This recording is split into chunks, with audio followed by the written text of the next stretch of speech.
कांग्रेस अध्यक्ष मल्लिकार्जुन खड़गे और महासचिव प्रियंका गांधी वाड्रा ने गजा में युद्ध विराम के लिए संयुक्त राष्ट्र महासभा के प्रस्ताव पर भारत के परहेज को लेकर केंद्र सरकार की कड़ी आलोचना की है। एक्स पर साझा पोस्ट में दोनों नेताओं ने भारत की विदेश नीति पर सवाल उठाए, इसे गुटनिरपेक्षता और नैतिक कूटनीति की परंपरा के खिलाफ बताया।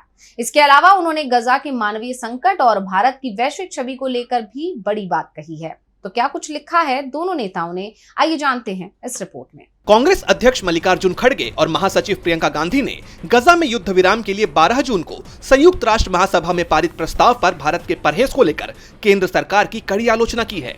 दोनों नेताओं ने सोशल मीडिया प्लेटफॉर्म एक्स पर पोस्ट साझा कर भारत की विदेश नीति और नैतिक रुख पर सवाल उठाए, जिसे लेकर भारत की वैश्विक छवि को नुकसान पहुंचने का उन्होंने दावा किया।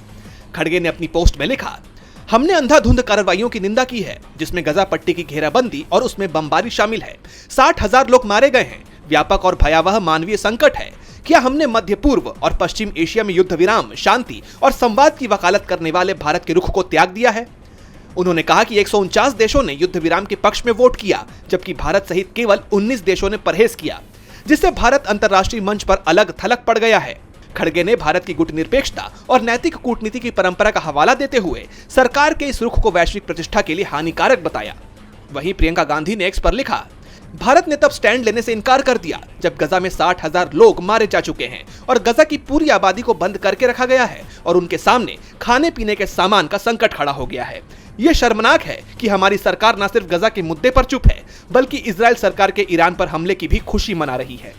प्रियंका ने सवाल उठाया कि भारत संविधान के सिद्धांतों और आजादी के मूल्यों को कैसे छोड़ सकता है। प्रियंका ने मानवता के लिए आवाज उठाने और सच्चाई और अहिंसा के साथ खड़े होने की अपील की। दोनों कांग्रेस नेताओं का यह बयान ऐसे वक्त में आया है जब गजा में मानवीय संकट गहराता जा रहा है। अब दोनों दिग्गजों के इन बयानों पर मोदी सरकार की ओर से कोई प्रतिक्रिया आती है या नहीं, ये देखना होगा। डीबी लाइव की रिपोर्ट।